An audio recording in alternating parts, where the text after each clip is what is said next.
Então, esse trecho retirado do texto O Inconsciente, de 1915, ele explode a nossa cabeça, porque ele mostra como que os nossos maiores desejos, as nossas maiores atrações e aquilo que nós mais temos horror e abominamos podem vir do mesmo lugar, no inconsciente. O Freud vai dizer o seguinte: a repressão atua de uma forma altamente individual.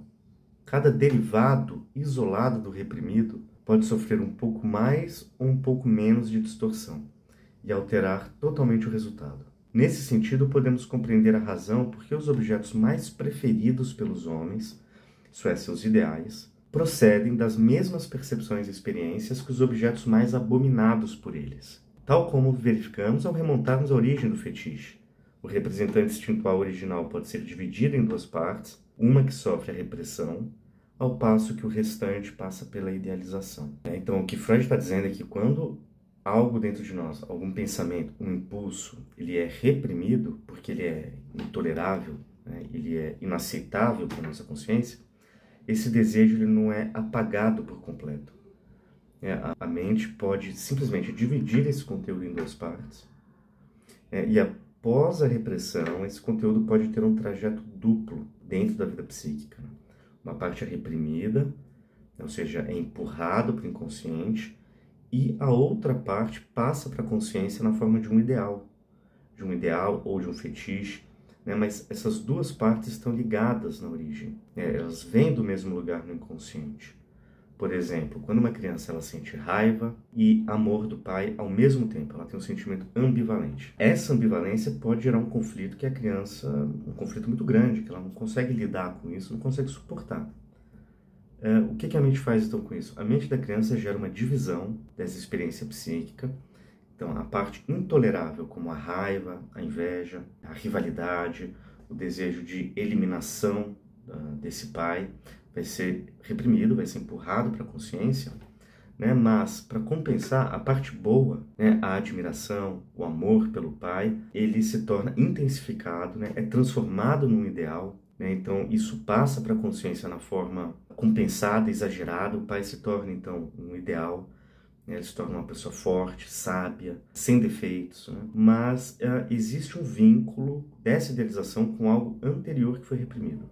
Há um contínuo entre aquilo que foi reprimido e aquilo que surge na consciência de forma idealizada após o processo repressivo. Então, no caso do fetichismo, por exemplo, o desejo sexual original também pode ser dividido. Então, uma parte de uma ideia ligada a um desejo é reprimida, por ser inaceitável, é intolerável para a consciência, e a outra parte é idealizada e se torna um objeto de culto, de fascínio, de desejo, Só que esse objeto ele é altamente investido, ele tem um valor de um objeto de fascínio, porque ele foi ligeiramente deslocado. Mas ele está muito próximo do desejo original proibido, por isso que ele é muito investido. Como se a mente dissesse: desejar isso daqui é demais para mim, é perigoso, isso aqui eu não aceito, isso aqui pode me gerar punição. Então a mente vai desviar o desejo para alguma coisa que lembra o recalcado, que passa de raspão no recalcado, que toca, mas não queima, Então esse desejo proibido, ele volta com uma nova roupagem, ele volta com uma máscara, que inclusive é o símbolo do fetiche, Então, imagine uma situação em que a criança, movida por sua curiosidade, ela foi espiar o que os pais fazem no quarto quando estão sozinhos, na ausência dela. E imagine a situação, então, que essa criança acaba presenciando um momento de intimidade do casal. Essa experiência pode ter causado um misto de sensações de prazer, medo, de angústia.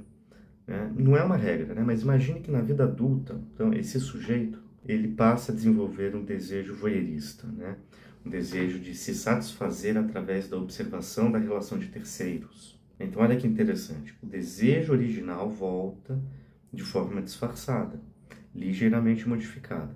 Já que eu não posso desejar isso, eu posso desejar aquilo que está muito próximo, que me lembra o meu desejo original. Então, o desejo também é dividido. A parte que causa medo, angústia, que causa conflito na consciência, é reprimido, e a parte boa, a excitação, a curiosidade, isso passa para a consciência na forma de um fetiche que é valorizado pelo sujeito. né, que na vida adulta vai se converter em fonte de satisfação, como uma ideia, um objeto que é idealizado, que é muito valorizado, né? Então, o fetiche é a ponte para o desejo, porque ele permite manter uma conexão com o desejo de forma segura, distanciada, né? E ao mesmo tempo sem abrir mão completamente desse desejo. Então, esse trecho ele é de uma profundidade, de um brilhantismo absurdo, né? Porque ele ajuda a ter grandes insights sobre a contradição do desejo humano, os conflitos que esse desejo pode produzir e as soluções que a mente consegue dar para isso, para resolver isso. Então, a ideia de que nossos maiores desejos e as nossas maiores aversões, os maiores horrores, eles podem estar muito próximos no inconsciente, né? Eles estavam avizinhados antes do processo repressivo, é uma ideia extremamente interessante.